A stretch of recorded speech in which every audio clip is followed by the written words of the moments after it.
एक ब्राह्मण यात्रा करते करते किसी नगर से गुजरा। बड़े बड़े महल एवं अट्टालिकाओं को देखकर ब्राह्मण भिक्षा मांगने गया, किंतु किसी ने भी उसे दो मुट्ठी अन्न नहीं दिया। आखिर दोपहर हो गई।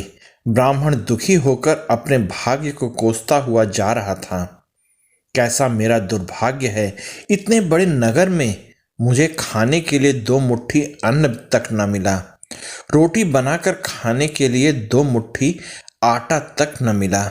इतने में एक सिद्ध संत की निगाह उस पर पड़ी। उन्होंने ब्राह्मण की बड़बड़ाहट सुन ली। वे बड़े पहुंचे हुए संत थे। उन्होंने कहा, ब्राह्मण, तुम मनुष्य से भिक्षा मांगो, पशु क्या जाने भिक्षा देना। ब्राह्मण दंग रह गया और कहने लगा, हे महात्मन, आप क्या कह रहे हैं? बड़ी बड़ी अट्टालिकाओं में रहने वाले मनुष्य से ही मैंने भिक्षा मांगी है। संत बोले, नहीं ब्राह्मण, मनुष्य शरीर में दिखने वाले वे लोग भीतर से मनुष्य नहीं हैं। अभी भी वे पिछले जन्म के हिसाब से ही जी रहे हैं। कोई शेर की योनि से आया है तो कोई कुत्ते की योनि से आया है, कोई हिरण की योनि से आया है तो कोई गाय या भैंस की योनि से आया है। उनकी आकृति मानव शरीर की जरूर है, किंतु अभी तक उनमें मनुष्यत्व निखरा नहीं है। और जब तक मनुष्यत्व नहीं निखरता तब तक दूसरे मनुष्य की पीड़ा का पता नहीं चलता। दूसरे में भी मेरा ही दिलबर ही है, यह ज्ञान नहीं होता। तुमने मनुष्य से नहीं, पशुओं से भिक्षा मांगी है। ब्राह्मण का चेहरा दुख रहा था। ब्राह्मण का चेहरा इनकार की खबर दे रहा था। सिद्ध पुरुष तो दूरदृष्टि के धनी होते हैं। उन्होंने कहा, देख ब्राह्मण, मैं तुझे यह चश्मा देता हूं। इस चश्मे को पहनकर जा और कोई भी मनुष्य दिखे उससे भिक्षा मांग, फिर देख क्या होता है। ब्राह्मण जहां पहले गया तो वहीं पुनः गया। योग सिद्ध कला वाला चश्मा पहनकर गौर से देखा, ओह, वाकई कोई कुत्ता है, कोई बिल्ली है। आकृति तो मनुष्य की है, लेकिन संस्कार पशुओं के हैं। मनुष्य होने पर भी मनुष्यत्व के संस्कार नहीं हैं। घूमते घूमते वह ब्राह्मण थोड़ा सा आगे गया तो देखा एक मोची जूते सिल रहा है। ब्राह्मण ने उसे गौर से देखा तो उसमें मनुष्य का निखार पाया। ब्राह्मण ने उसके पास जाकर कहा, भाई, तेरा धंधा तो बहुत हल्का है और मैं हूँ ब्राह्मण। रीति रिवाज एवं कर्म कांड को बड़ी चुस्ती से पालता हूँ। मुझे बड़ी भूख लगी है, लेकिन तेरे हाथ का नहीं खाऊंगा। फिर भी मैं तुझसे मांगता हूँ, क्योंकि मुझे तुझमें मनुष्यत्व दिख रहा है। उस मोची की आंखों से टप टप आंसू बरसने लगे। वह बोला, हे प्रभु, आप भूखे हैं। हे मेरे रब, आप भूखे हैं। इतनी देर आप कहाँ थे? यह कहकर मोची उठा एवं जूते सिलकर टका आना, दो आना वगैरह जो इकट्ठे किए थे उस चिल्लर को लेकर हलवाई की दुकान पर पहुंचा और बोला, हे हलवाई, मेरे इन भूखे भगवान को की सेवा कर लो। ये चिल्लर यहाँ रखता हूँ। जो कुछ भी सब्जी, पराठे, पूरी आदि दे सकते हो वह इन्हें दे दो। मैं अभी जाता हूँ।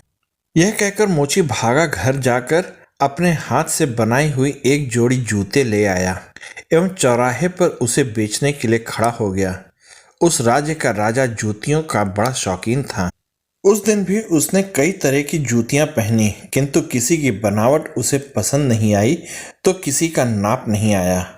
दो चार बार प्रयत्न करने पर भी राजा को कोई पसंद नहीं आई तो मंत्री से क्रुद्ध होकर बोला, अगर इस बार ढंग की जूती लाया तो जूती वाले को इनाम दूंगा, और ठीक नहीं लाया तो मंत्री के बच्चे तेरी खबर ले लूंगा।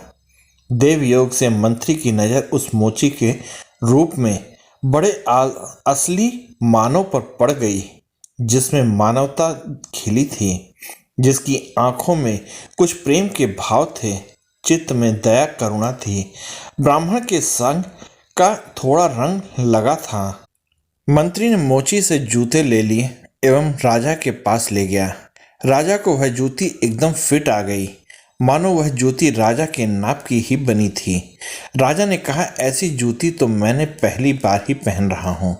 किस मोची ने बनाई है यह जूती?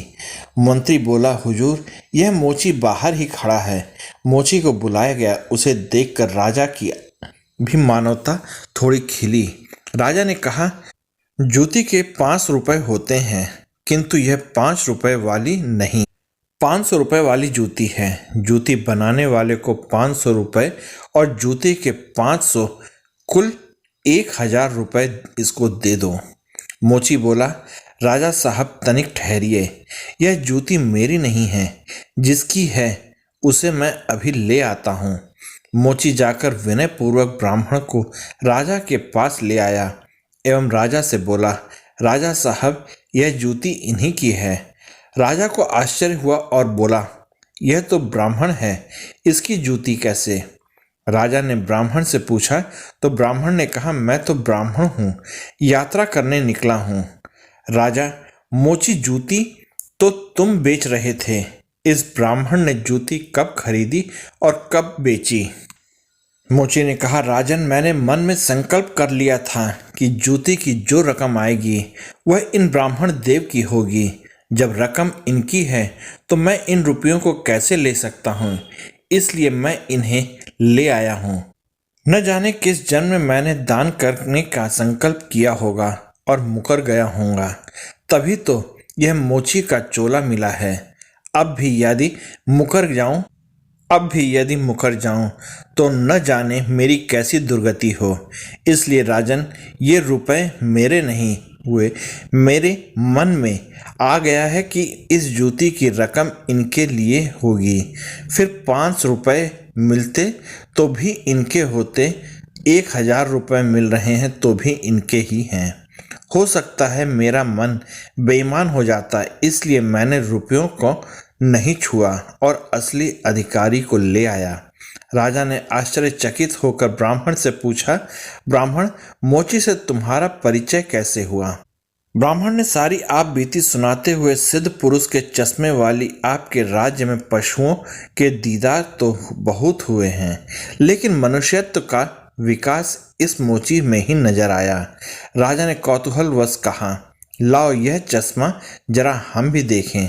राजा ने चश्मा लगाकर देखा तो दरबारी वगैरह में उसे भी कोई सियार दिखा तो कोई हिरण, कोई बंदर दिखा तो कोई रीछ।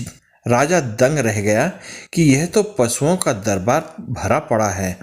उसे हुआ कि ये सब पशु हैं तो मैं कौन हूँ। उसने आईना मंगवाया एवं उसमें अपना चेहरा देखा तो उसे शेर का चेहरा दिखा। आश्चर्य की सीमा न रही उसकी। ये सारे जंगल के प्राणी और मैं जंगल का राजा शेर, यहाँ भी इनका राजा बन बैठा हूँ। राजा ने कहा, ब्राह्मण देव, योगी महाराज का यह चश्मा तो बड़ा गजब का है। वे योगी महाराज कहाँ होंगे? ब्राह्मण, वे तो कहीं चले गए। ऐसे महापुरुष कभी कभी ही और बड़े कठिनाई से ही मिलते हैं। श्रद्धावान ही ऐसे महापुरुषों के लाभ उठा पाते हैं। बाकी तो मनुष्य के चोले में पशु के समान हैं। वे महापुरुष के निकट रहकर भी अपनी पशुता नहीं छोड़ पाते। ब्राह्मण ने आगे कहा, राजन, अब तो बिना चश्मे के भी मनुष्यत्व को परखा जा सकता है।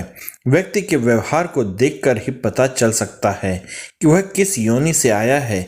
एक मेहनत करके और दूसरा उस पर हक जताए तो समझ लो कि वह सर्प योनि से आया है, क्योंकि बिल खोदने की मेहनत तो चूहा करता है, लेकिन सर्प उसको मारकर बिल पर अपना अधिकार जमा बैठता है। आप लोगों को ये वीडियो कैसी लगी कृपया कमेंट करके मुझे बताइएगा। साथ ही आप लोग इस वीडियो में मेरे साथ बने रहे, इसके लिए आप सबका बहुत बहुत धन्यवाद और जय हिंद दोस्तों।